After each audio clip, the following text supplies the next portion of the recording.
Hoy es nuestro webinar número 29. Hoy vamos a escuchar a 3 personas expertas en los temas que se van a exponer, que tienen un significativo de oportunidad en tiempos de crisis.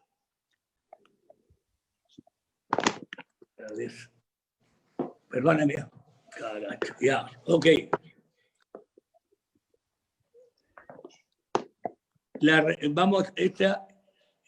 Esta reunión tiene como título la reforma del mercado de capitales, fibra y factoring.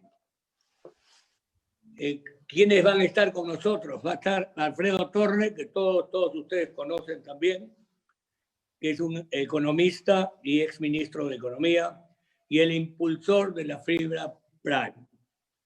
Va a estar Bruno Funke, un MBA, un experto en factoring y banca y director de empresas. Ignacio Mariatti, también un MBA, fundador y socio y gerente general de la administradora Fibra Prime. Yo les agradezco a los 3 estar aquí con nosotros en este tema tan importante, interesante y necesario. Y vamos a empezar con Alfredo Torne, seguiremos con Bruno y terminaremos con Ignacio. Muchísimas gracias también a los participantes por estar acá con nosotros. Adelante, Alfredo. Muy buenas gracias. Muchas gracias, Pepe. Como siempre, ya es un honor estar en tus webinars. Agradecemos enormemente este esfuerzo que haces de atraernos a debatir temas que probablemente no se hubiesen debatido en otros momentos. También quisiera agradecer el estar junto a un webinar con Ignacio Mariatti, que es un gran impulsor de las fibras, en este caso con la empresa Fibra Prime, que le está yendo muy bien, por lo que leo en las noticias, y con Bruno también un gran amigo, y es un gran impulsor de otro producto que es el factoring, que veo que se está desarrollando con mucho interés. Yo, en realidad, solamente quisiera hablar de cómo se gestionaron esos 2 productos y hacia dónde queríamos llevarlos. Lo que nosotros vimos es, esto empezó hace mucho tiempo, antes de que yo fuese ministro, cuando estábamos en la Bolsa de Valores de Lima. Yo era director, en ese entonces Christian Laub era el presidente de la bolsa, estaba como siempre Francis Tenning, y empezamos a darle vueltas de cómo es que lográbamos otros productos que diversifiquen los portafolios de los inversionistas peruanos. Vino la Bolsa de Comercio chilena, que lo que hacía era, esencialmente, tenía un negocio de facturas. Y nos comprometimos en la Bolsa de Valores en ese entonces a hacer una inversión del 10% en esa bolsa. Ellos estaban levantando capital y la Bolsa de Valores invirtió 10% del capital. También invirtieron otros participantes, pero eso nos permitió conocer cómo funcionaba el factoring, que no estaba muy bien desarrollado todavía en el Perú, ¿no? Simultáneamente, de otra parte de mi pasado, yo, como ustedes saben, viví muchos años en México y me tocó esta linda experiencia de conocer el desarrollo de las fibras en México. Y cómo es que las fibras lograron financiar una serie de proyectos de inversión, desde hoteles, edificios, y la verdad es que en ese entonces a mí me pareció un excelente producto, y cuando estuve en el Perú, en la Bolsa de Valores, nosotros decíamos, bueno, ¿por qué no hay de eso en el Perú? Entonces, el haber estado en la Bolsa de Valores nos permitió empezar a conocer estos 2 productos, las facturas y las fibras, ¿no? Empezamos a desarrollar. Recuerdo en ese entonces que Piero Gessi era ministro de Producción, y ellos lanzaron un gran proyecto para financiar a la pequeña y mediana empresa desde Cofide.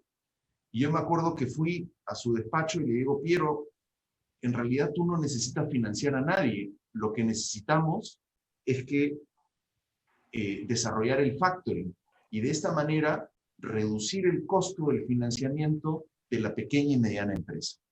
Me hizo caso, con la ayuda de la Bolsa de Valores de Lima, lo ayudamos a desarrollar el factoring en el Perú y empezó a finales del gobierno de Humala, y después me tocó a mí ya tomar la posta como ministro y dije, bueno, en el Perú lo que tenemos es que no tenemos los peruanos dónde invertir y gran parte de nuestro dinero a veces lo invertimos fuera del Perú. ¿Y por qué no desarrollamos dos productos que estén en la bolsa en las cuales los inversionistas peruanos puedan invertir? Entonces empezamos con el factoring. La idea del factoring era reducir el tiempo en que se pagaban las facturas, registrar todas las facturas para que puedan ser reconocidas en un medio de pago. Y la idea que todavía no se ha implementado y que espero se implemente era hacer una mesa de negociaciones de facturas, es decir, de que haya una mesa de un mercado secundario de facturas donde si yo soy una pequeña empresa y recibo una factura de Alicorp, pues yo puedo ir a la Bolsa de Valores en este mercado secundario, en esta mesa de negociación, vendo la factura de Alicorp, como Alicorp es una empresa solvente, pues alguien de otro lado pues decidiría invertir, comprar esa factura, y de esa manera yo, pequeña empresa, recibo la factura casi inmediatamente, no tengo que esperarme los 70 días. Y claro, esto generaría un sistema de ratings de las facturas. Mientras mejor pagador seas, mejor el rating y más baja la tasa de interés. Y generarían lo que en Estados Unidos conocemos como el mercado de papeles comerciales, ¿no? Es decir, es un mercado de deuda privada con distintos ratings. Cada empresa, mientras mejor la calidad de la empresa, más baja la tasa de interés. Y claro, eso genera una competencia en las empresas para siempre mantener una buena calidad de sus documentos. También se generaría una mesa de negociaciones en la bolsa y permitía que las bancas privadas inviertan en estos productos. De ahí me tocó entrar a ser ministro y, como ustedes saben, habían estas reuniones de ministros de la Alianza del Pacífico. Entonces yo me acuerdo que en ese entonces tuve la fortuna de que me tocó estar con Mauricio Cárdenas, ministro de Economía de Colombia, un gran amigo, Rodrigo, que también era un gran amigo chileno, y después Nit, que era un amigo de mi época de México. Y entonces yo lo que les dije, miren, los mexicanos han desarrollado las fibras y nosotros nos hemos copiado el producto mexicano. Nosotros nos hemos copiado el producto chileno del factoring. ¿Por qué no hacemos un gran esfuerzo para que estos dos productos se desarrollen dentro de toda la Alianza del Pacífico? ¿Y por qué quería yo hacer eso? Porque la idea era que al desarrollarse un mercado en la Alianza del Pacífico de fibras y de facturas, lo que se permitía es que los fondos de inversión pudiesen invertir en fibras no solamente del Perú, sino en fibras de México, de Colombia y de Chile. Y de esa manera ellos tenían la posibilidad de diversificar sus riesgos, ¿no? Lo mismo con las facturas. Podríamos integrar un gran mercado de papeles comerciales, ya no solamente del Perú, sino que incluíamos a Chile, a Colombia y a México. Lamentablemente eso no se llevó a cabo, pero creo que los principios empezaron a funcionar. Veo que algo se ha hecho en Colombia con las facturas. México le ha ido muy bien. Ahora, yo quisiera decir unos minutos de las fibras. ¿Por qué le pusimos tanto énfasis a las fibras? Yo siempre noté con preocupación que siempre mis tías y mis abuelas, cuando les preguntábamos, bueno, ¿y usted en qué invierte? Entonces ella me decía, no, mire, yo me he comprado un departamentito ahí en la avenida Angamos y la otra se había comprado otro departamentito en Barranco. Y es muy usual que las familias inviertan en bienes raíces. Muy cierto. Pero el grave problema es que cuando las señoras llegan a cierta edad, pues necesitan el dinero para vivir de sus ahorros, ¿no? Y a veces no pueden vender los departamentos. De hecho, tengo una tía que era dueña de una gran propiedad en la avenida Angamos, y resulta que ella vendió el terreno para que se construya este edificio y hoy día no ha podido vender sus propiedades. Entonces, necesitábamos que este producto tenga liquidez. Entonces, la fibra era el producto mágico, porque tú no necesitas ser dueño de la propiedad, sino necesitas ser dueño de una participación de la fibra. Y la idea era también, así como lo dije en las facturas, que las fibras también coticen en la bolsa de valores. Y de esa manera, si yo quería vender mi participación en el fondo de Fibras Prime de mi amigo Nacho, pues yo podía ir a la bolsa de valores y decir, ok, te vendo, y la puedo vender en partes. Entonces, de esa manera, en función del dinero que yo necesite, voy vendiendo participaciones hasta el momento en que ¿cómo se llama? Hasta el momento que me toque ya pasarme a la siguiente vida, ¿no? Pero lo interesante de ambos productos es que podíamos tener acceso a rentas de empresas o a rentas de propiedades que han sido muy importantes, pero a la misma vez tener liquidez sobre esas rentas, ¿no? Entonces, claro, Nacho les va a explicar qué también le ha ido en todas las compras de terrenos y propiedades que ha hecho, pero claro, Nacho es un gran inversionista, tiene un comité de inversiones, etcétera, pero de esa manera hemos profesionalizado la inversión en bienes raíces. O sea, yo ya no necesito pensar si compro el departamento A o el Z, sino quiero ver cuáles son los fondos de fibras que hay, y lo mismo con las facturas.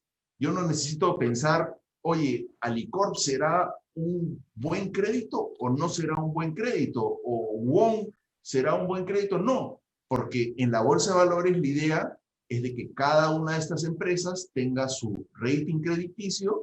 Mientras mejor es el rating crediticio, pues más bajo va a ser el riesgo que yo tomo. Y toda esa es información que debería de tener.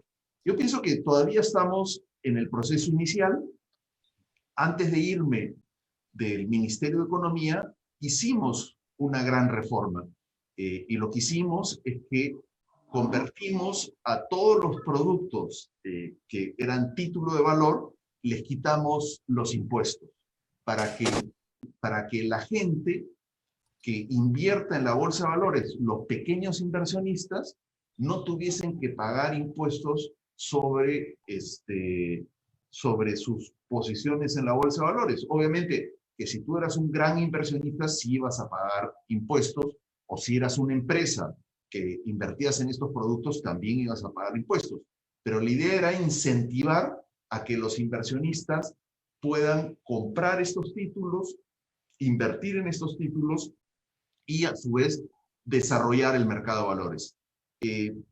Aquellos que piensan que los mercados de valores son solamente acciones, pues yo creo que ya estamos equivocados. Ese mundo ha pasado, ¿no? De hecho, cuando uno va a Estados Unidos, uno piensa, bueno, la bolsa de valores americana, pero se olvida que en la bolsa, en el mercado americano, pues están las hipotecas, están empaquetadas, están las fibras, están los créditos automotrices, y todos son documentos de renta fija que hoy día nosotros no los tenemos en nuestro mercado y que es un gran reto el tener que desarrollarlos, ¿no?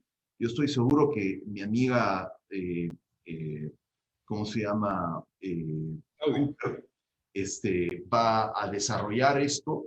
Ella es fue una gran ministra, una gran viceministra conmigo, Claudia Cooper. Estoy seguro que ella va a tomar esta posta y va a ayudarnos a desarrollar mejor el mercado de capitales. Pero lo óptimo y lo que yo les quiero decir ya para terminar es que ustedes tienen que ver el mercado de capitales como un complemento del mercado bancario. El mercado bancario nunca nos va a dar los rendimientos que podríamos obtener en un mercado de capitales. O sea, muchos de ustedes pues ni siquiera van a ver los depósitos de ahorros de los bancos porque nos dan una tacita así chiquitita. El mercado de capitales nos va a dar un rendimiento más alto, ¿no? Pero a la misma vez vamos a tomar también un riesgo mayor, ¿no? Entonces, en un portafolio deberíamos de tener un poco de todo, un poco de ahorros a bajo riesgo y un poco de ahorros con un mayor riesgo. Y el desarrollo del mercado de capitales tiene que ser un elemento clave, ¿no? Hoy día entiendo que hay una gran discusión de la fusión de las 4 bolsas de valores. Creo que es el momento de pensar en la integración de estos productos en América Latina y no necesitamos que el pobre Nacho se vaya con su fondo a México y trate de invertir en bienes raíces mexicanos que de repente no sabe mucho de ellos, sino que más bien habría un fondo mexicano o un similar a Nacho en México que hace la inversión en México, él hace en el Perú, se juntan y estos dos productos se venden ya en estos mercados integrados. Ojalá que podamos transitar, yo soy un gran creyente en que los mercados de capitales tienen que ser parte de nuestro menú. Es un desarrollo que necesitamos hacer. Algunos se quejan y dicen que, bueno, que los bancos impiden esto. Yo pienso que no. Yo pienso que el sistema bancario nunca podría hacer lo que hacen los mercados de capitales y los mercados de capitales nunca van a poder hacer lo que hacen los bancos. Los bancos, por definición, son bancos protegidos, tienen un seguro de depósito y están sobreregulados. Y por eso nos ofrecen alternativas de inversión de muy poco riesgo, pero también de tasas de interés muy bajas. La bolsa de valores es todo lo opuesto. La bolsa de valores nos ofrece mayor retorno, pero si por alguna razón la inversión que realizamos no se dio bien o no le salió bien al inversionista, pues también perdemos nuestros ahorros. Nacho y Bruno, yo pienso que son lo mejor que hay en estos dos productos. Ellos ya nos van a explicar la práctica. Yo sí pienso que en algunas cosas hemos regresionado, sobre todo en el factoring. Nosotros habíamos vislumbrado el factoring como un factoring sin impuestos.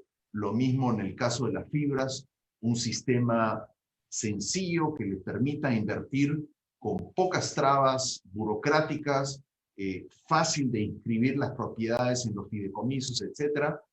Creo que, no lo digo de mala fe, pero creo que desde que me fui se han, ¿cómo se llama? Se han complicado, se le han puesto impuestos a algunas cosas que no se debieron de hacer.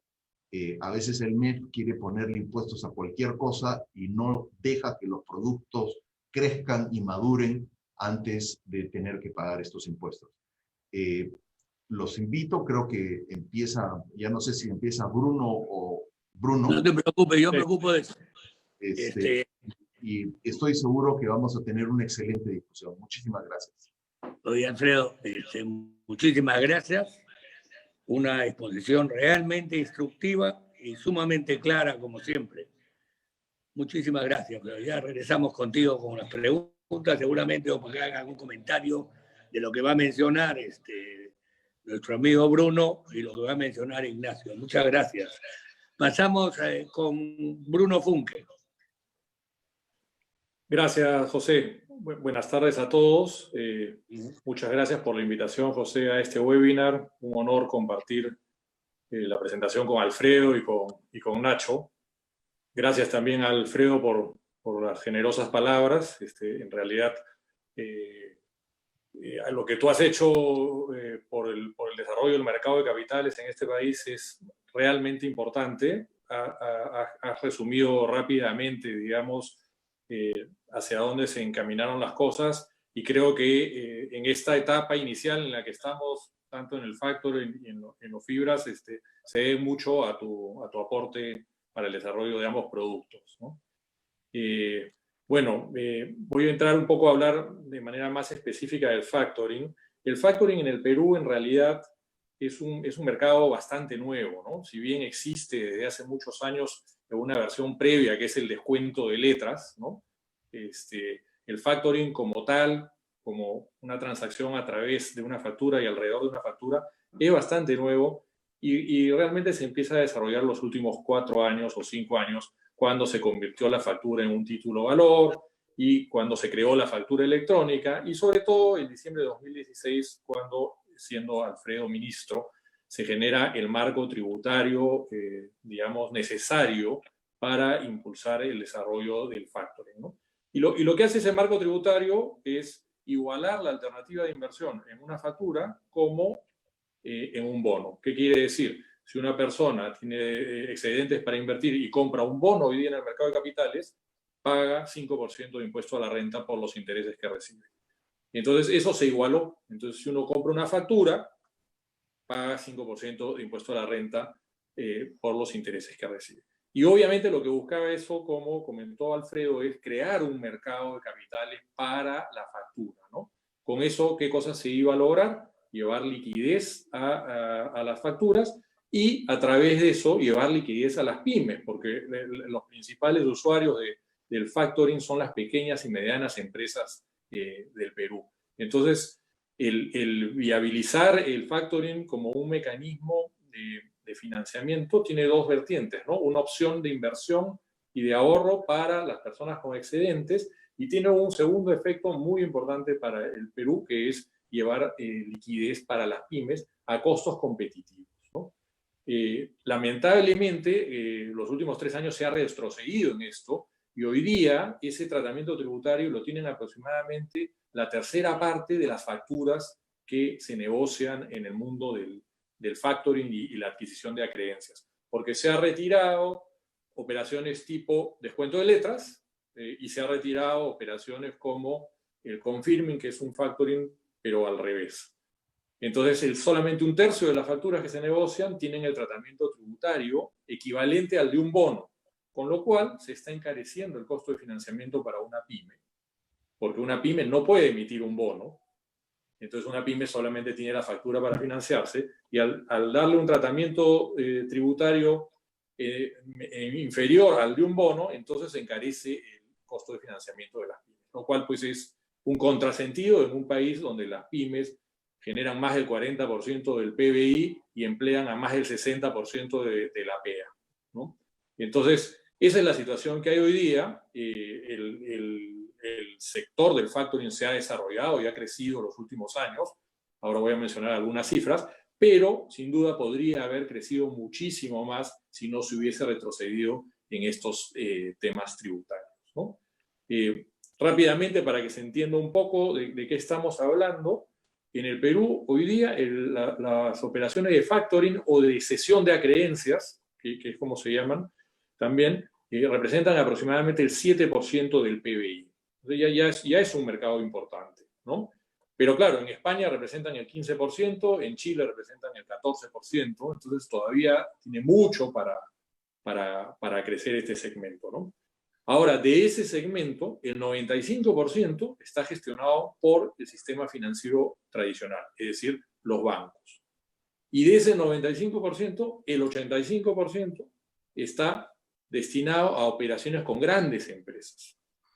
Por lo tanto, lo que reciben las pequeñas y medianas empresas de ese segmento hoy día es muy poco. Y eso obviamente no es responsabilidad de los bancos ni culpa de los bancos, es consecuencia de la falta de formalidad que muchas veces tienen las pequeñas y las medianas empresas, que no tienen la información financiera al día, etcétera, etcétera, ¿no? Entonces hay un tema de informalidad ahí que está también limitando el desarrollo del mercado del factoring. Con todo esto, los últimos 4 años, en el Perú han pasado de haber 12 empresas de factoring a haber más de 80 actualmente.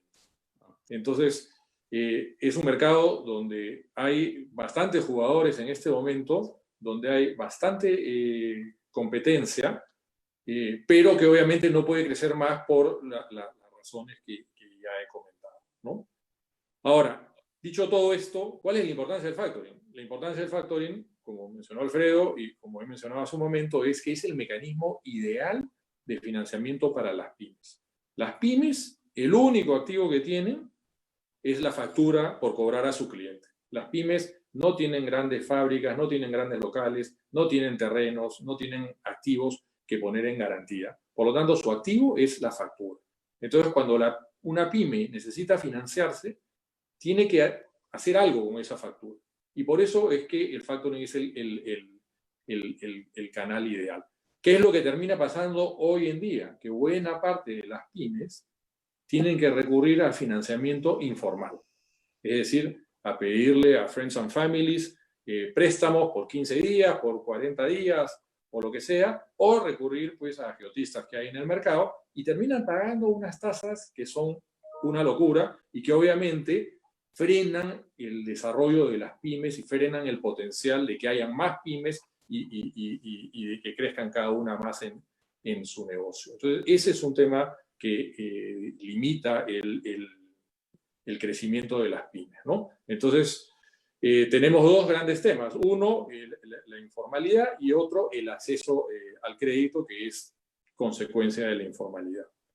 ¿Qué ventajas ofrece el factoring para una empresa? Bueno, primero que si es una empresa que ya trabaja con el sistema financiero, tiene acceso a una línea de recursos financieros adicionales que no le impactan la deuda de su balance porque vende la factura y recibe la liquidez y no es deuda eso para la pyme, ¿no? Segundo, si es una empresa que no trabaja con el sistema financiero, entonces es la oportunidad de financiarse a través de su activo más importante, como decía, que es la factura, además a tasas competitivas y además muy rápidamente, porque la factura se evalúa en 24 horas y si el deudor califica, se adquiere inmediatamente y la pyme recibe al día siguiente su dinero, ¿no?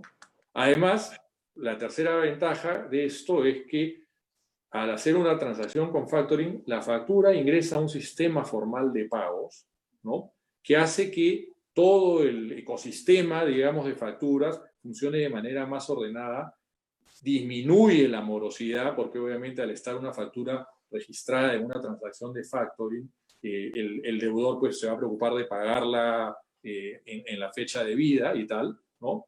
Y eso mejora pues el acceso a la liquidez de las empresas, ¿no? Hoy día, por ejemplo, Cavalli, que es subsidiaria de la Bolsa de Valores, tiene desarrollada una plataforma virtual para que se hagan las transacciones de factoring de todas las facturas electrónicas ahí. Y es una plataforma extraordinaria. Se registra la factura electrónica, el deudor confirma que la factura es real y inmediatamente se traspasa en esa plataforma la propiedad de la factura al que la adquiere, ¿no? Por lo tanto, el deudor es notificado que la factura se la tiene que pagar a tal empresa que la adquirió o a tal inversionista que la adquirió y ya no al deudor original. Entonces, realmente se ha hecho una plataforma ahí muy ágil que está ayudando mucho, junto con el desarrollo de la factura electrónica, a que el factoring crezca. Y lo que está limitando es el tema tributario que ya comenté, más el tema de la informalidad, ¿no? Bueno, dicho esto, ¿qué cosa es lo que falta para que se desarrolle el mercado de factoring, para que sea un instrumento real de financiamiento al que puedan acceder las pymes? Hay temas regulatorios, hay temas tributarios y hay temas de mercado. En temas regulatorios hay un tema clave. El dueño de la factura tiene que tener la posibilidad de utilizar la factura para financiarse sin necesidad de aprobación del deudor. Hoy día, como está concebido el mecanismo, el dueño de la factura, o sea, el proveedor, quiere hacer una transacción de factoring y necesita la aprobación del deudor para que pueda traspasar esa factura. ¿Qué sucede con eso? Que muchos clientes no le dan la aprobación a su proveedor, lo cual es ilegal hoy día porque la ley establece que sea así, pero no la dan o se demoran en darla y en consecuencia la empresa de factoring o el fondo de inversión que quiere adquirirla, entonces no la adquiere porque le entra la duda de si la factura procede o no procede.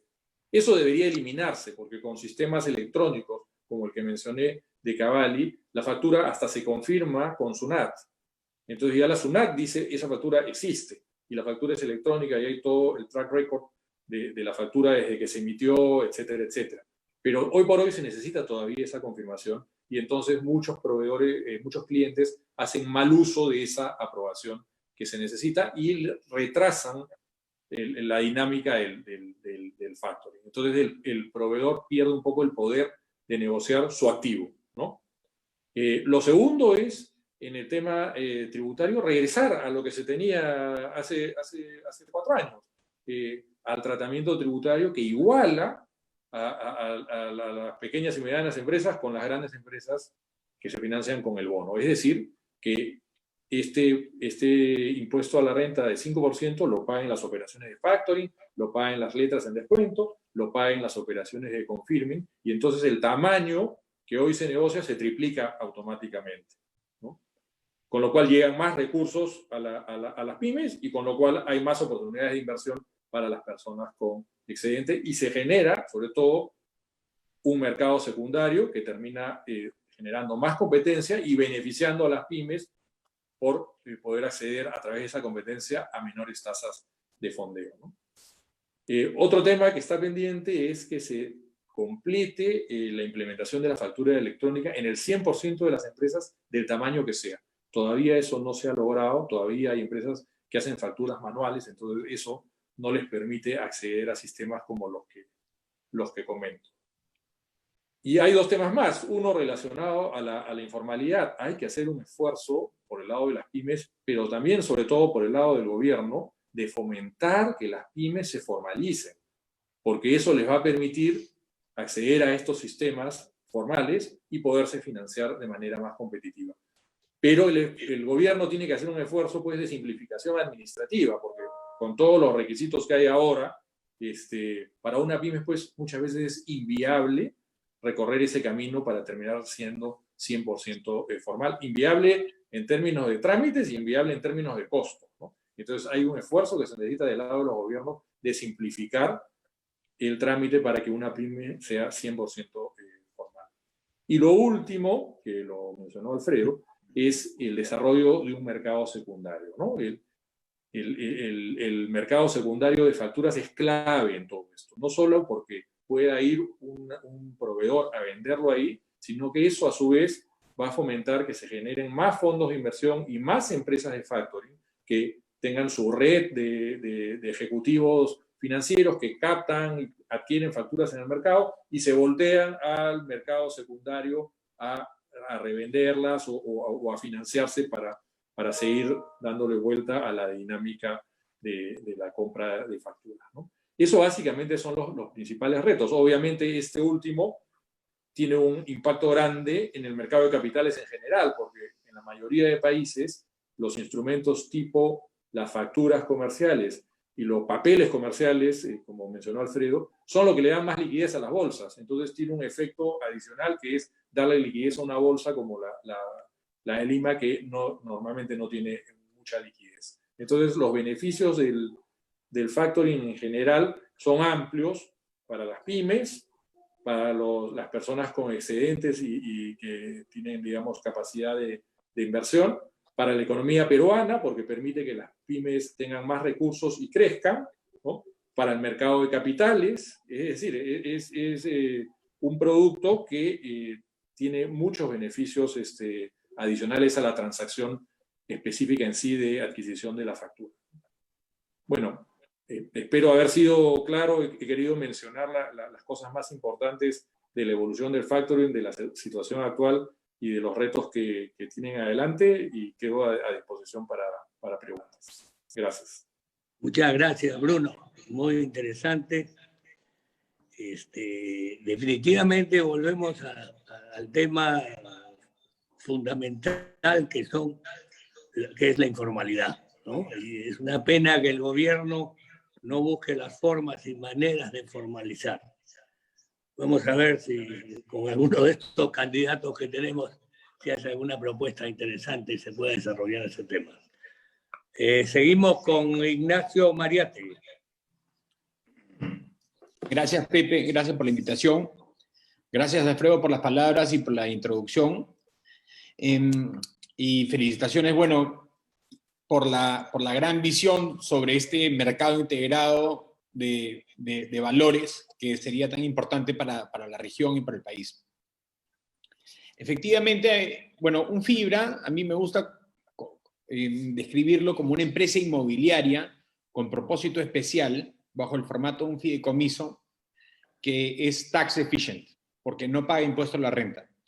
Los Fibras, de hecho, existen en más de 45 países del mundo. En Estados Unidos se crearon en los años 60, luego de que regresaron en la época de los baby boomers, y casi todos los downtowns de Estados Unidos son de propiedad de los Fibras, quienes son a su vez propiedad de los inversionistas. Muchos de ellos institucionales, pero también muchos de ellos personas naturales que han ahorrado por años en Fibras.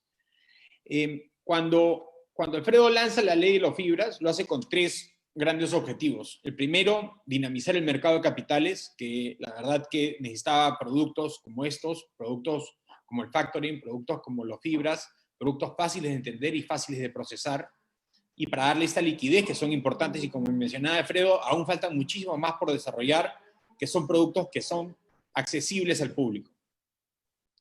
El segundo objetivo era dinamizar el mercado inmobiliario, que como todos sabemos, detrás del mercado inmobiliario está el mercado de la construcción. Y la construcción, bueno, demanda muchísimos puestos de trabajo, lo cual es fundamental para dinamizar el consumo y las economías de los países. Y el tercer gran objetivo era generar una fuente alternativa de financiamiento para las empresas en el Perú. Efectivamente, como mencionaba Alfredo, el mercado de bancos y el mercado de capitales no compiten, sino más bien se complementan. Y unos son especializados en unos y otros son especializados en otros. Los Fibras son fideicomisos de inversión en bienes raíces. Es lo que en Estados Unidos se conoce como los REITs, que son los Real Estate Investment Trusts. Un fideicomiso genera una serie de ventajas hacia los inversionistas. Primero, un fideicomiso es un patrimonio inembargable, lo cual le da... Los grandes inversionistas en el mundo se sienten muy tranquilos y muy cómodos invirtiendo en trusts y en fideicomisos. Primero, porque son inembargables, y segundo, porque son vehículos de propósito especial y son de alguna manera bastante rígidos. Son mucho más rígidos que los fondos, de hecho. Los Fibras tienen un reglamento que se llama el acto constitutivo. Estos reglamentos son custodiados por un fiduciario, y este fiduciario es a su vez supervisado en nuestro caso, por la SMB. Entonces son empresas inmobiliarias con un propósito especial. Además, tienen algunas características especiales. Primero, que tienen que repartir el 95% de sus utilidades anualmente, y en nuestro caso lo hacemos trimestralmente. Esto es muy importante. Primero, porque es un generador de flujo de caja, lo cual es fundamental, y bueno, ¿y a quién no le gusta el flujo de caja, no? Luego, en el mercado peruano, los inmuebles aún se transan en dólares, y de hecho, los Fibras como nosotros y los que están saliendo, también transan en dólares, y esto acá permite, bueno, una protección adicional contra cualquier diferencia o cualquier problema de tipo de cambio que pueda ocurrir. De la misma manera, los contratos de arrendamiento, que son normalmente de largo plazo, se indexan por inflación, lo cual es, bueno, otro tremendo beneficio. Entonces, las rentas que uno genera año a año se van indexando por inflación, lo cual permite que el dinero de los inversionistas no pierda valor. Esto es fundamental. Y finalmente trae consigo el potencial de apreciación de los inmuebles, el cual se debe reflejar luego en el valor de los certificados. como mencionaba Alfredo, este es un negocio muy noble, es el negocio de las abuelitas. De hecho, ¿cuántas abuelas nuestras han vivido con 1 o 2 alquileres por años, ¿no? Y es un negocio muy noble y lo que es interesante de este negocio es que efectivamente el mercado inmobiliario per se no es un mercado líquido, por justamente la dificultad de la transacción y lo complejo y los costos relacionados a las transacciones inmobiliarias en el mercado real. Pero lo que justamente trae los fibras, como mencionaba Alfredo, es esto acá que es lo mejor de los mundos, que es invertir en el mercado inmobiliario, invertir en la nobleza del mercado inmobiliario de rentas, que es un generador de flujo de caja, pero con el beneficio justamente de poder hacer líquido tu participación a través de la bolsa de valores, ¿no? O sea, si alguien quiere salir de un inmueble que vale $1 millón, tal vez se demore, no sé, 6 meses, 8 meses, 9 meses en venderlo, y tal vez el propietario solamente necesita $100,000. En la bolsa, pues, invirtiendo en un fibra, puedes hacer justamente esa misma inversión en el mismo mercado, en este mercado noble, en este mercado estable, en este mercado que genera flujo de caja, y tener la oportunidad de generar liquidez de no $1 millón, sino justamente lo que necesitas, $100,000 o $200,000, y que el resto de tu dinero siga generando flujos de caja. Es una inversión perfecta para calzar pasivos, es una inversión en un activo que te pone plata en el bolsillo todos los trimestres, y por eso es que es también tan atractivo para los inversionistas institucionales, para la compañía de seguros, para las AFPs, para los distintos fondos. Son inversiones de bajo riesgo que generan flujo de caja, generan apreciación y tienen esta cantidad de beneficios tributarios. En nuestro caso, nosotros hemos optado por ser un fibra exclusivamente que invierte en el mercado peruano en las 4 clases principales de activos inmobiliarios de renta comercial, que son oficinas, activos hoteleros, centros comerciales, retail puerta calle y centros logísticos o industriales. De la misma manera también estamos abiertos y nos gustaría poder hacer mucho más inversiones en sectores con más carácter social, como es el sector de educación o el sector salud. Cuando lanzan los fibras y con respecto a la fuente alternativa de financiamiento, es justamente eso, que las empresas ya no tengan que invertir o enterrar dinero en las propiedades, en comprar propiedades para poder seguir haciendo empresas. Lo interesante es que las grandes empresas pueden delegar la adquisición de activos en un fibra, contar con un contrato de largo plazo de 10 años, de 20 años o de 40 años, tener esa estabilidad en su flujo de caja y en su proyección de gastos, sin la necesidad de enterrar dinero en un inmueble, y más bien utilizar el dinero en su propio negocio, de tal manera que haga crecer el negocio y no estar distrayendo el dinero en inmuebles. Esos inmuebles que generan renta son perfectos para un fibra y perfectos para inversionistas de tipo conservador, que quieren preservar su capital, que saben que en el tiempo se va a apreciar y saben que van a ir recibiendo rentas en el tiempo. El mercado de rentas ha estado, durante la pandemia, relativamente afectado. Han habido sectores que han tenido mejor comportamiento que otros. De hecho, el sector logístico ha tenido un comportamiento casi business as usual. Y los otros sectores han estado un poco golpeados, pero sabemos que todo es absolutamente temporal y debe regresar a la normalidad en los próximos meses. Un fibra, finalmente, genera estos beneficios. Genera el flujo de caja, protección contra inflación, apreciación, genera estabilidad, es una inversión en dólares y tiene una serie de beneficios tributarios tremendos. Primero, que como les comenté, el fibra como tal no paga impuesto a la renta, es un vehículo transparente donde cada inversionista paga el impuesto a la renta que le corresponda. Las personas naturales pagan 5% de las rentas, las personas jurídicas 29,5%, y los inversionistas institucionales como las compañías de seguros, AFPs y otros pagan 0%. Entonces, no solamente tiene esos beneficios tributarios, sino que de la misma manera, el hecho de cotizar en la bolsa también trae otra serie de beneficios tributarios, como cuando una empresa toma la presencia bursátil, también se exonera el impuesto a la renta por la ganancia de capital. De hecho, en nuestro caso, el año pasado logramos también esa presencia bursátil y nuestros clientes e inversionistas se beneficiaron de la exoneración del impuesto a la renta por la ganancia de capital. Luego cambiaron un poco las normas, subieron un poco las vallas, pero estamos seguros que en el tiempo también lo lograremos nuevamente. Entonces, son excelentes vehículos de inversión, vehículos con mucha nobleza, son inversiones que tradicionalmente han sido de los grandes grupos económicos en el país y que hoy día son accesibles para el público en general. De hecho, productos como estos permiten justamente democratizar el acceso a estas inversiones tan nobles y permiten que hoy día las personas naturales y las personas de a pie puedan invertir en este sector tan noble, ¿no? De hecho, hoy día en el Perú, con las dos fibras que hay más de 750 inversionistas y seguramente personas naturales, y seguramente ese número se va a multiplicar por 10 en los próximos 3 años. Es un mercado que tiene muchísimo potencial. El AUM o los Assets Under Management de los fibras a la fecha no supera los 100 millones de dólares, pero es un mercado que potencialmente podría ser de más de 3.500 millones de dólares cuando vemos el símil con México.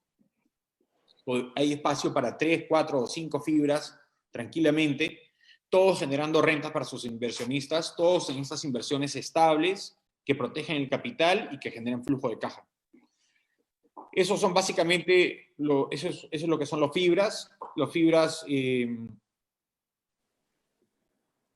bueno, son excelentes vehículos de inversión, así como el factoring.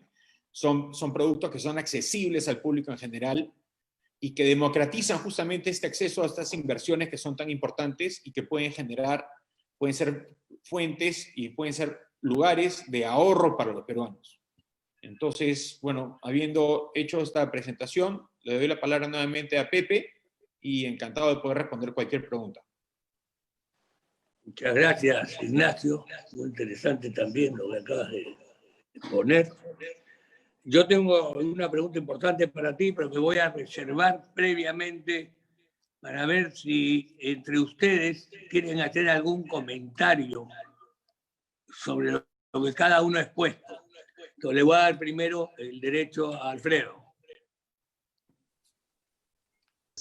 Bueno, mi único comentario es que estoy maravillosamente bien acompañado aquí de tanto de Ignacio como Bruno y creo que nos han explicado extraordinariamente bien estos dos productos, así que yo lo dejaría que simplemente nos hagan las preguntas que requieren, ¿no?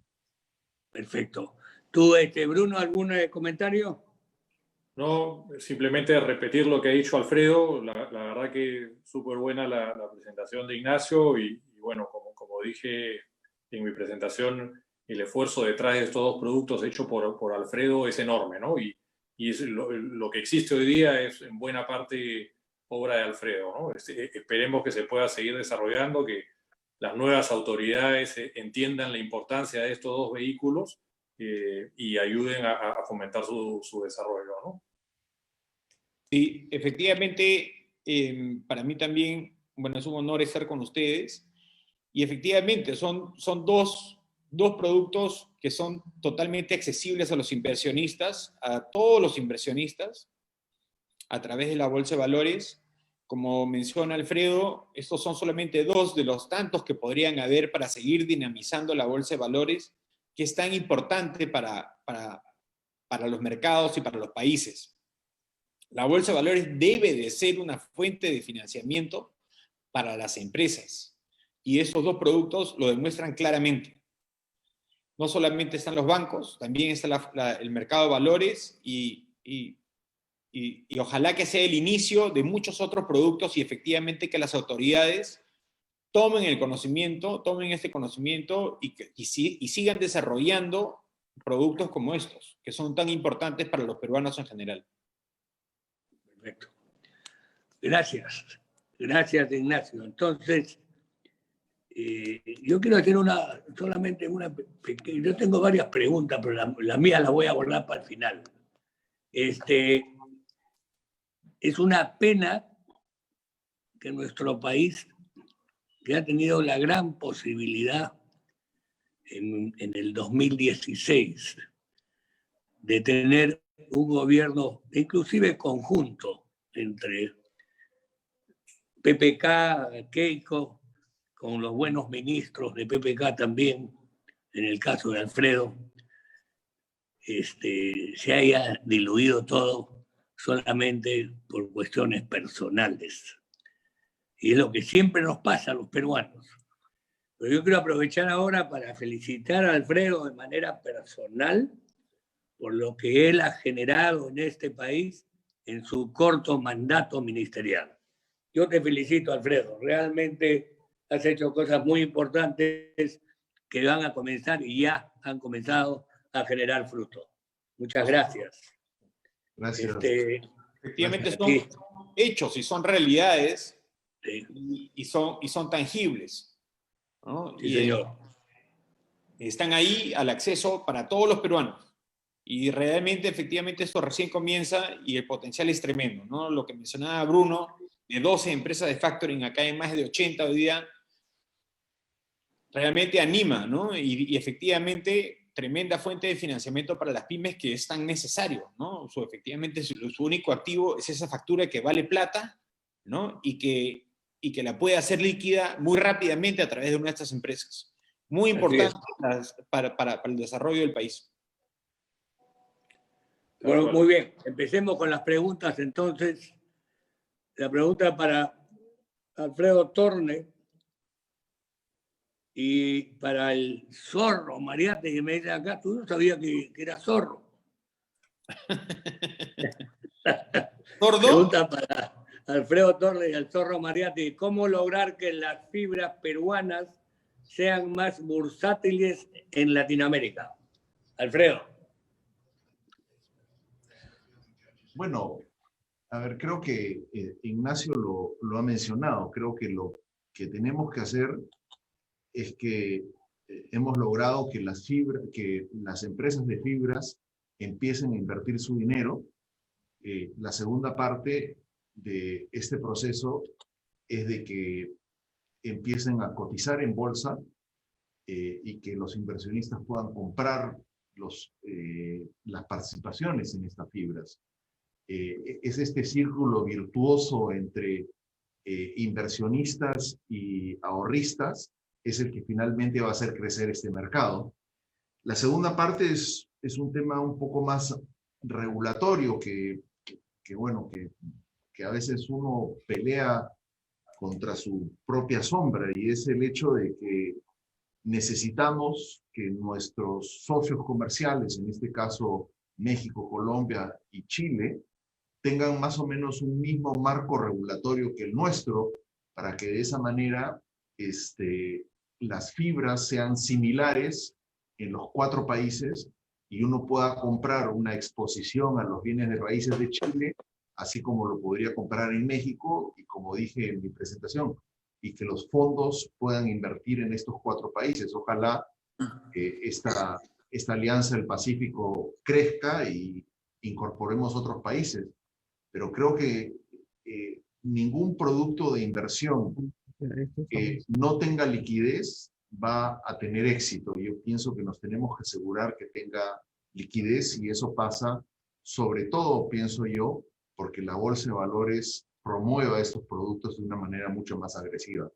También está el tema de nuestra Superintendencia en Mercado de Valores, que creo que tiene que sacar un poco más la cara y hacer una labor de promoción. Cuando uno mira para atrás y ve, bueno, ¿por qué los mercados de valores en países como en Estados Unidos o en Singapur o por ejemplo en Hong Kong se han desarrollado? Es porque ha habido un gran compromiso de promoción de estos productos. Y hoy día, lamentablemente, en Perú no tenemos este esfuerzo de promoción. Sí. Muy bien. Ignacio, para agregar algo. Bueno, los fibras son empresas 100% públicas. Son 100%, todas las acciones de Fibra Prime cotizan en la Bolsa de Valores, y efectivamente es fundamental que haya liquidez, ¿no? Es fundamental que cuando alguien quiera comprar acciones del Fibra, hay alguien que quiera vender las acciones del Fibra. Eso es fundamental. Lo que también se ha preocupado mucho el regulador y la norma es que sean productos con muchísimo gobierno corporativo, lo cual es fundamental para el éxito de este tipo de productos. Porque si bien la aspiración nuestra y seguramente del resto de las fibras es institucional, la importancia de tener una base importante de inversionistas retail es fundamental, ¿no? A la fecha, como comentábamos, hay casi 750 inversionistas en fibras, lo cual es importantísimo, ¿no? Entonces, esa aspiración institucional y esos altos estándares de gobierno corporativo hacen el check para que justamente el inversionista retail pueda invertir, ¿no? Y hay que buscar atraer cada vez más inversionistas. Y el objetivo debería de ser de que hayan 7.500 inversionistas en 3 años. Multiplicar eso por 10. Y es fundamental en ese aspecto también la visión de Alfredo con respecto a la integración de las bolsas. Eso es lo que definitivamente va a generar una real liquidez. Y productos como estos realmente son productos que atraen a los inversionistas, ¿no? Que por muchos años, lamentablemente, la bolsa de valores, por su falta de liquidez, alejó a muchos inversionistas. Yo creo que hoy día, con productos como estos, está volviendo a atraer al inversionista retail. El inversionista retail está viendo que son productos exitosos, y que tienen la liquidez que justamente se necesitan, ¿no? Tal vez el inversionista institucional es un inversionista mucho más de buy and hold, ¿no? De comprar y mantener, pero el inversionista retail muchas veces sí tiene necesidades de liquidez, ¿no? Y tal vez invierte esos $100,000, pero de pronto, bueno, tiene una emergencia o quiere pagarle una carrera a sus hijos en Estados Unidos o lo que fuese, y puede hacer líquido parte de eso o el 100% de eso, sabiendo que está invertido en el mercado inmobiliario, pero también con la liquidez que justamente debe de tener un producto como estos y que de hecho lo está logrando y lo está teniendo. Hemos visto en los últimos 2 años un mercado con mayor liquidez que en general muchas de las acciones que cotizan en la bolsa de valores. Como les comentábamos, logramos presencia bursátil, lo cual, bueno, fue un honor. Luego ha cambiado un poquito la norma, pero es fundamental que haya un mercado de compradores y un mercado de vendedores. Y eso se logra justamente con la atracción de más inversionistas retail. Perfecto. Muchas gracias, Ignacio, muchas gracias. Pregunta para Bruno.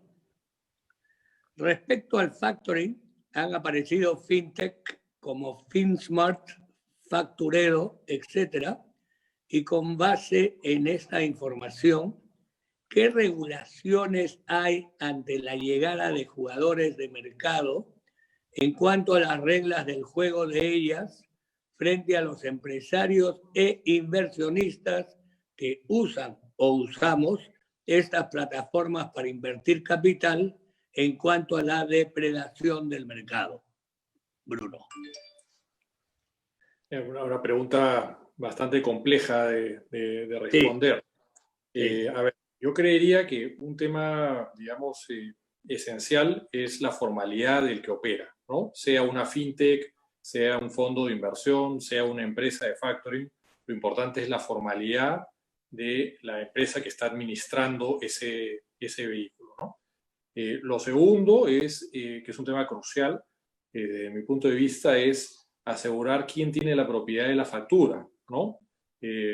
Porque cuando uno de repente compra una plataforma, no sé si compra la factura completa o compra una parte de la factura, y entonces no sé si llega a tener la propiedad de la factura. Entonces es muy importante que el inversionista sepa quién tiene la propiedad de la factura en esa transacción, porque en el caso de un impago está o no está protegido con la factura, o incluso en un eventual caso no deseado de un fraude, ¿no? Entonces, hoy día yo entendería que, digamos, está totalmente regulado lo que es la operación de una empresa de factoring. Incluso muchas empresas de factoring se registran en la SBS, algunas no lo hacen, pero muchas sí se registran en la SBS, y son empresas formales, obviamente, ¿no?, que adquieren las facturas y se financian probablemente emitiendo bonos o emitiendo papeles comerciales, ¿no? Entonces hay que conocer, en ese caso, cuál es la solidez de esa empresa de factoring, ¿no? Cuál es el balance de esa empresa de factoring y cuál es la formalidad de los que lo operan. Hay también fondos de inversión, ¿no? En nuestro caso, como Capia, partimos hace 4 años como un fondo de inversión, porque el marco tributario y regulatorio de ese momento nos llevó a determinar que la mejor plataforma para crecer el negocio de factoring era a través de fondos de inversión. Y estamos convencidos de que debería ser la mejor plataforma a largo plazo. Lamentablemente, el retroceso en los temas tributarios nos hizo cambiar a convertirnos en una empresa de factoring, ¿no? Pero en todo caso, sea fondo de inversión, lo mismo que acabo de mencionar respecto a las empresas de factoring, que es un fondo administrado por una SAFI, cuál es la formalidad de esa SAFI, ¿no? Cuál es la solidez de esa SAFI de las personas que la operan, ¿no? Y también asegurar que ese fondo de inversión en el que invierto sea el propietario de las facturas, ¿no? Y no que invierta en instrumentos derivados de las facturas, ¿no? O conocer en ese caso cuál es la estructura para adquirir esos documentos, porque en estas dos operaciones el riesgo subyacente es el portafolio de facturas. Entonces, como inversionistas hay que tener claro que ese portafolio, digamos, está diversificado, que está administrado con una adecuada política de riesgos en términos de la cantidad de deudores, la dispersión de sectores económicos, los topes máximos por deudor, por grupo económico, es decir, que haya una buena administración del riesgo de crédito. Entonces, es importante conocer por eso la formalidad del que opera y digamos, la solidez del que opera, sea empresa o sea fondo. Las plataformas, no conozco, la verdad, como para opinar qué nivel de regulación tiene. Lo que yo recomendaría es que si alguien quiere invertir a través de una plataforma, y seguramente con los años todos terminarán siendo plataformas, pero si alguien quiere invertir a través de esa plataforma, se asegure quién es el propietario de la factura cuando hace esa transacción, ¿no? Para saber dónde está, digamos, el activo en el cual esté invirtiendo y, digamos, qué tan diversificado está ese portafolio y qué tan protegido está de riesgos de impago, de riesgos de fraudes, ¿no? Porque en muchas de estas cosas a veces se producen fraudes, ¿no? Digamos, es muy fácil, entre comillas, inventar una factura, ¿no? Y salirla a vender al mercado. Entonces es muy importante que el operador del factoring, digamos, sea una empresa que tenga procesos, que tenga controles, ¿no? Que tenga, como decía hace un momento, una política de riesgo, no solamente de crédito, sino de riesgo operacional y de riesgo de fraude implementada para minimizar, digamos, el riesgo total de la operación, y que yo como inversionista, sea que invierta en el fondo de inversión, en la empresa de factoring o en una plataforma, tenga la tranquilidad de que se está mitigando adecuadamente todos esos riesgos. Perfecto. Bien claro. Gracias. Aquí tengo juntado algunas preguntas para Nacho que están relacionadas. Dice así: actualmente, ¿cuál es el impuesto por los dividendos y por la apreciación de capital? ¿Y cuál es el monto mínimo de inversión? Así como, ¿cuál es la rentabilidad promedio de la fibra y en qué otros bienes se van a invertir? ¿Has podido apuntar todo o quieres que te repita, Sí, Nacho? yo lo apunté. Gracias, Pepe. Perfecto. Ya. Bueno, los impuestos, cuando sale la norma originalmente sale e indicaba que el impuesto para las personas naturales en la inversión en un fibra sería del 5% del dividendo. Justo antes de que salgamos nosotros a la bolsa, cambió esta regulación y indicaron que el 5% de impuesto era el impuesto a las rentas brutas. que es como funciona en el mercado inmobiliario como las personas naturales. Ese es el impuesto para las personas naturales, ese 5% de las rentas, como les mencioné también para los inversionistas institucionales, determinados inversionistas institucionales es 0 y para las personas jurídicas es de 29,5. En la apreciación del capital es muy parecido. Si es que los fibras logran presencia bursátil en base a la liquidez y la cantidad de transacciones que se den en la bolsa en determinado periodo de tiempo, ese impuesto a la renta por ganancia, por la apreciación o la ganancia de capital, podría estar exonerado. De hecho, la norma lo contempla así, pero hoy día tal vez los estándares de liquidez relativos a la liquidez que hay en la bolsa tal vez son un poco elevados, por lo tanto, el impuesto a la renta es tal cual y como te comenté en las rentas, ¿no? La apreciación de capital es 5% para las personas naturales, 29,5% jurídicas y 0% para determinados institucionales. Luego, con respecto al monto mínimo, esa es la parte hermosa de esto acá, que no existe un monto mínimo. Realmente el monto mínimo, técnicamente hablando, sería el valor de un certificado de participación, que en nuestro caso es de $10. No creo que haya una casa de bolsa que te acepte una transacción de $10. Tal vez los costos de la transacción sí serían un poquito mayor a eso, pero realmente un monto mínimo per se no existe. Nosotros tenemos inversionistas, personas naturales que tienen inversiones desde $5,000 hasta varios millones de dólares, como personas naturales. Luego, la rentabilidad promedio, normalmente se habla de los REITs o de los fibras como un instrumento de rentabilidad que es mejor que los bonos, pero tal vez no tan bueno como las acciones, ¿no? Es algo intermedio, digamos. Pero con el beneficio que no tienes la volatilidad que sí tienen el mercado de las acciones. El subyacente detrás de un fibra es el repartir rentas, estar repartiendo rentas. Y esa rentabilidad tradicionalmente en los fibras y los REITs oscila entre 7 y 8%, que es donde nosotros siempre aspiramos a estar. De hecho, hay varios fibras en México que ya están repartiendo más de 8%. Es un buen momento también para comprar acciones de fibras cuando están cotizando a descuento. Esto puede mejorar tremendamente la rentabilidad y ese 7 u 8 puede transformarse en un 8,5 o 9. ¿No? Entonces, son rentabilidades relativamente bajas. Digamos, en las acciones se puede ganar 100% en un año, ¿no? Pero también tienes esa volatilidad en el precio. En un fibra tienes esa estabilidad porque realmente la motivación de un inversionista en un fibra es justamente cobrar los dividendos más que ganar por la apreciación del certificado. La apreciación del certificado sigue la correlación, de hecho, del mercado inmobiliario. El mercado inmobiliario, bueno, salvo algunos años, como fue tal vez del 2006 al 2012 acá en el Perú, debe de subir, debe de apreciarse muy parecido a la tasa de inflación.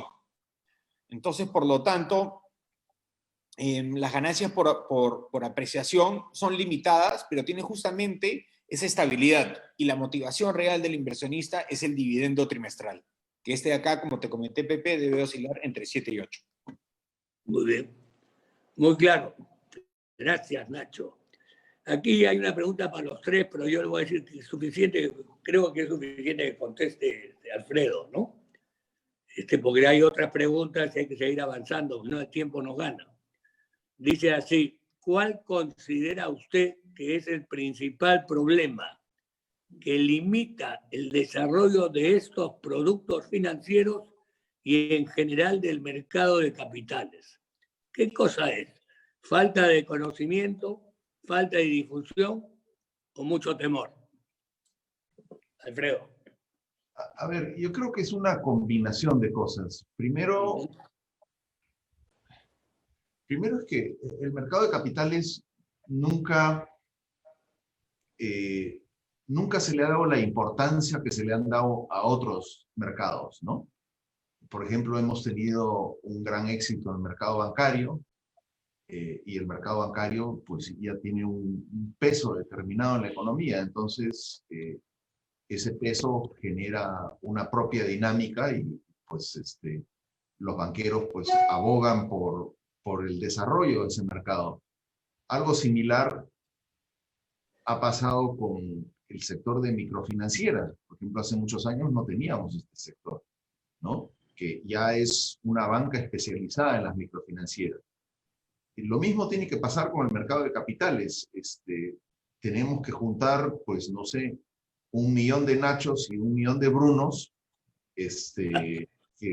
que se dediquen a esta labor y que haya la suficiente masa de gente como ellos, con una gran imaginación, para que se desarrollen nuevos productos, ¿no? Por ejemplo, a mí en mi negocio han venido muchas empresas automotrices a decirme, bueno, ¿cómo financio yo los camiones o los autos? Pues los camiones o los autos se financian con fideicomisos parecidos a los que ha hecho Nacho con con las bienes raíces. Se hacen empaquetamientos de créditos, de bonos ligados a paquetes ¿cómo se llama?, de autos, y de esa manera se financian los autos. Hoy día nosotros tenemos que, por ejemplo, una empresa como la Volvo, pues tiene que financiar a sus clientes, lo cual es ridículo. Es pensar que una empresa que produce autos a su vez es una empresa financiera. Pues no es así, ¿no? Así como en el caso de Nacho, la idea es que las empresas no tengan los bienes raíces dentro de los balances de sus empresas, pues también sucede con los autos. Entonces, yo pienso que conforme pongamos un poco de imaginación, menos regulación y más emprendedores tipo Nacho y Bruno, pues vamos a tener un desarrollo de mercado de capitales, ¿no? Lo que sí necesitamos, que yo pienso que no existe y que debería de existir, es que necesitamos un gremio, ¿no? O sea, un gremio donde se junten los emprendedores como Nacho, como Bruno, que se junten los encargados, por ejemplo, los EYs o los Pricewaterhouse, que están muy metidos en este mercado, los abogados especializados en mercado de capitales, es decir, que se junten todos los vinculados al mercado de capitales para de esa manera fortalecer y sostener el desarrollo en el largo plazo.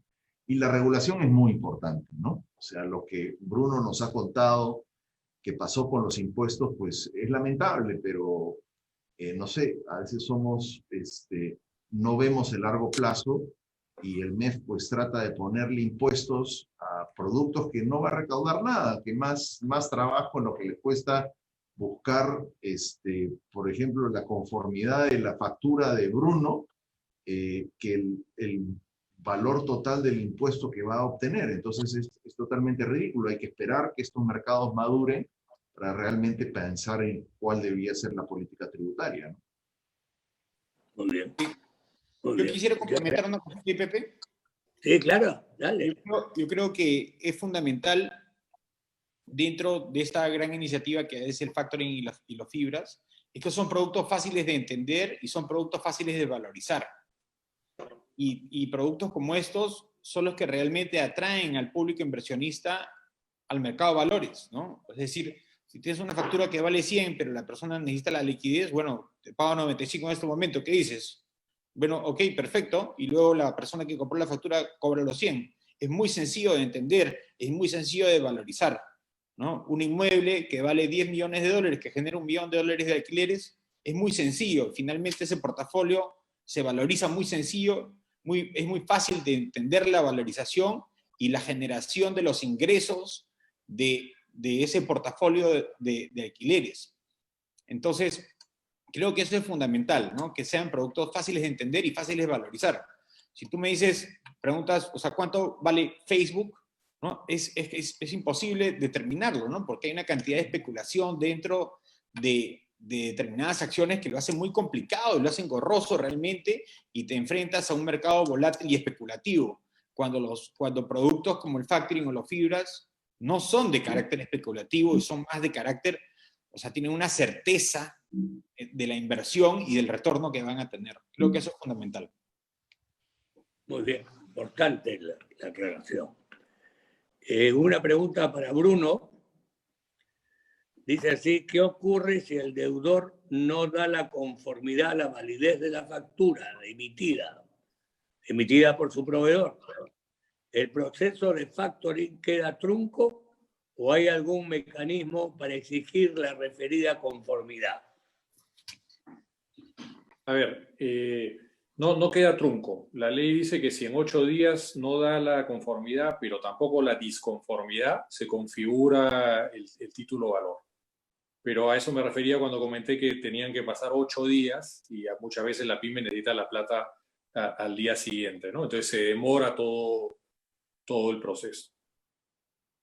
Ya, ahí agrego una pregunta más rápido. Dice, favor aclarar cuál es el actual problema tributario para el factoring, que creo que lo tocaste, ¿no? Sí. Pero sí. repíteselo, por favor.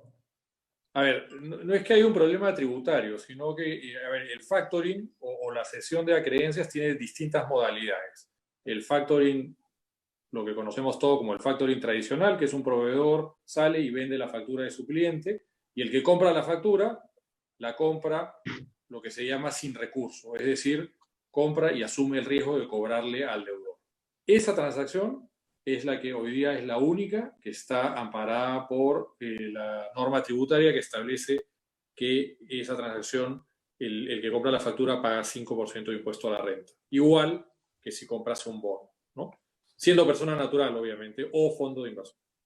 Pero hay otras transacciones, por ejemplo, la misma, pero en la cual el deudor no ha dado conformidad, el emisor necesita el dinero y entonces la empresa de factoring o el operador de factoring dice, ok, la compro, pero como no hay la conformidad, la compro con recursos. Es decir, si por casualidad no impugnan la factura o no la pagan, tú, proveedor, me devuelves el dinero. Ese es un factoring con recursos. Eso paga 30%, lo cual no tiene ningún sentido porque es la misma transacción, simplemente que en una asume el riesgo del deudor, en otra tienes el riesgo del compartido, digamos, entre deudor y proveedor, pero se hace esa distinción y se saca una parte de las transacciones del alcance de la norma tributaria, ¿no? Que además se complica con este tema de la demora en la aprobación. Lo tercero es lo que comenté, el tema del descuento de letras. El descuento de letras en el Perú está sumamente implementado en muchísimas transacciones. Digamos, en términos tecnológicos, Con los bancos, ¿no? ¿Cómo? Los descuentos de letras son con los bancos. Puede ser con los bancos o puede ser con empresas de factoring, ¿no? Pero lo que digo es que en términos tecnológicos es digamos, un poco más obsoleto porque se requiere emitir una letra física y hay que firmarla y se tiene que endosar la letra física, pero en sí es una transacción de factoring porque la letra firmada la vende el acreedor y la compra alguien y luego la cobra. Pero esa transacción, digamos que es la versión antigua al factoring, no está bajo el alcance de la norma hoy día, ¿no? O sea, si alguien tiene una deuda contigo, esa deuda, él te firma una letra. En lugar de pasarla al banco, ¿puedes hacerlo a través del factoring según lo que has dicho? Correcto. Eso depende del operador de factoring, pero efectivamente sí, ¿no? Pero esa transacción está fuera del alcance de la norma tributaria, ¿no? Ya. Entonces, por eso es que solamente una tercera parte de las operaciones tienen el alcance de la norma tributaria y eso lo que hace es que en su conjunto el costo tributario de todo el portafolio que tenga un operador de factoring, sea fondo de inversión, empresa o plataforma, ¿no? El costo tributario es más alto y la consecuencia directa de eso es que el costo de financiamiento para la pyme es más alto. Como dijo Alfredo, la preocupación es por sacar algunos soles más que probablemente hoy día con el tamaño del mercado todavía son inmateriales, se limita el desarrollo a que sea un vehículo más grande y un mercado más grande. Muchas gracias. Tengo una pregunta específica para Alfredo. Dice, buenas noches, tengo una pregunta solo para Alfredo. Dice, actualmente, como persona natural, puedo comprar facturas directamente a la Bolsa de Valores de Lima? Entiendo, bueno, la pregunta la debería contestar Bruno.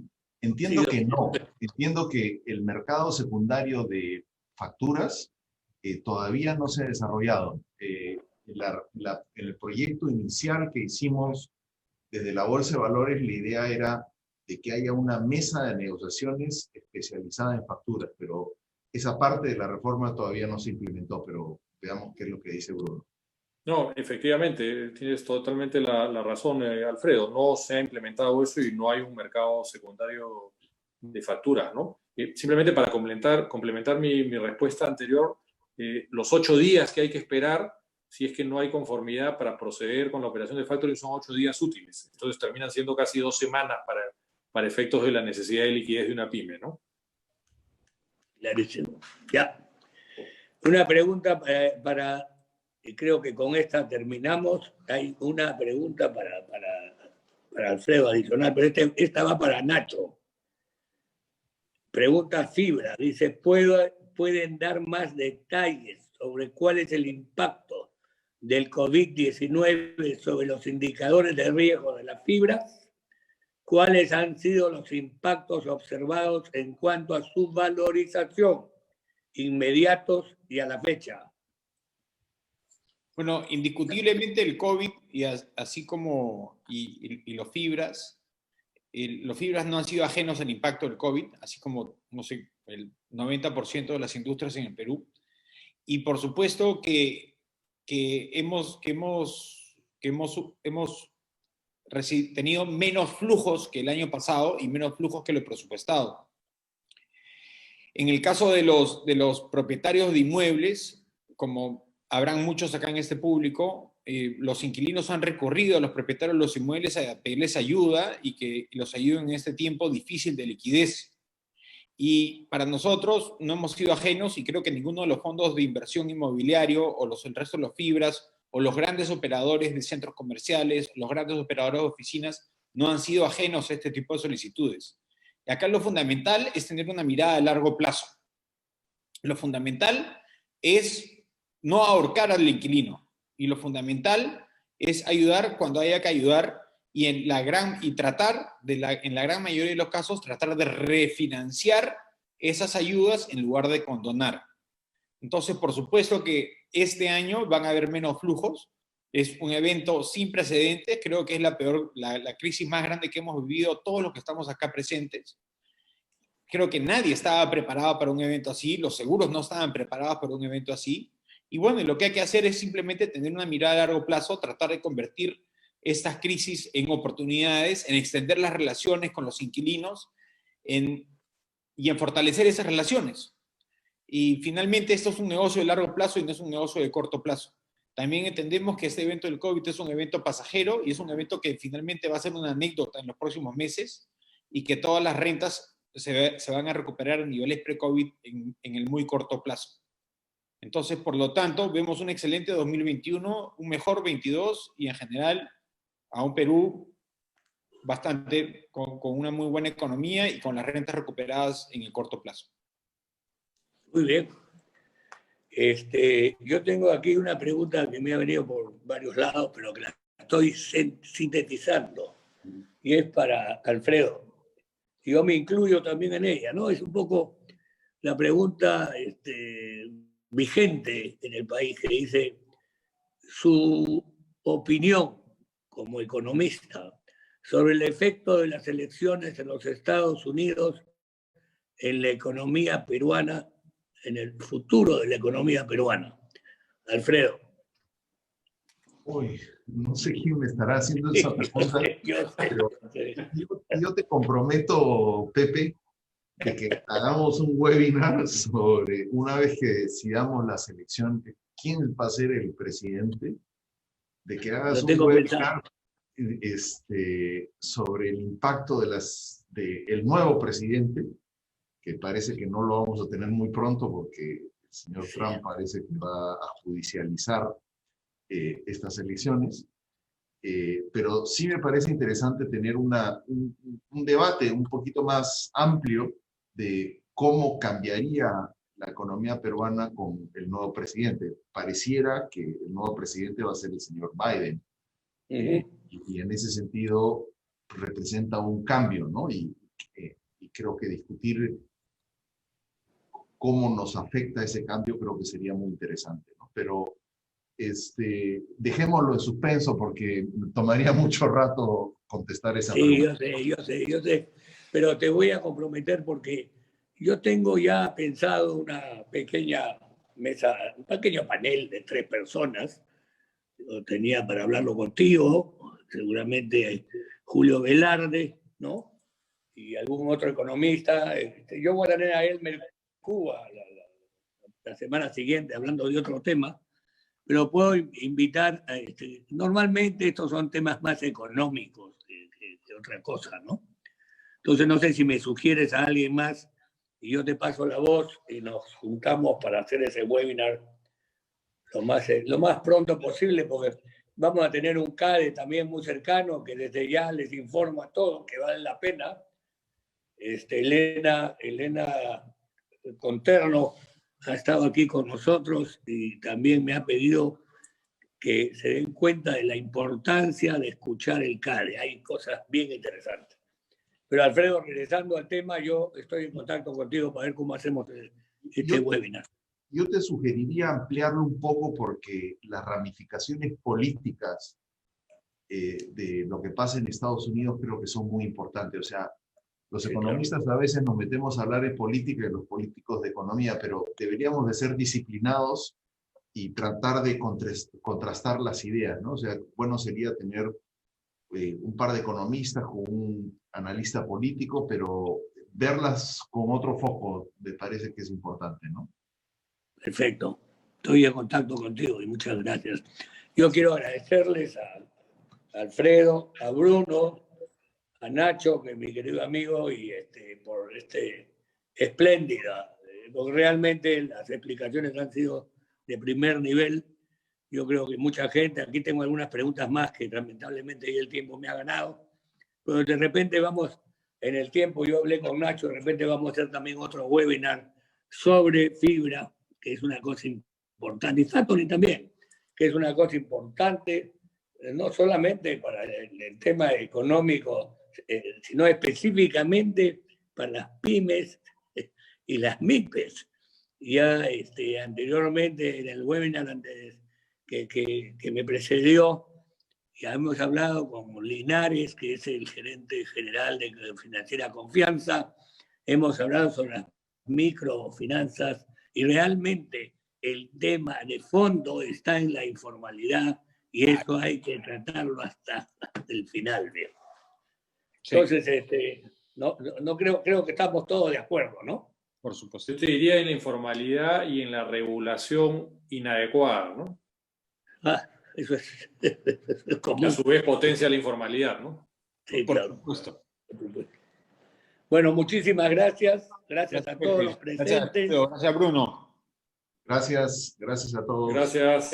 Muchas gracias. Y gracias a Ítalo también, que me ayuda con la parte tecnológica. Muchísimas gracias. Chao, Pepito. Nos vemos pronto. Chao, Pepe. Chao, Alfredo. Chao, Bruno. Gracias por todo. Un gusto. Chao, Nacho. Chao, Alfredo. Chao, Pepe. Gracias. Chao, bye. Gracias. Encantado. Chao a todos.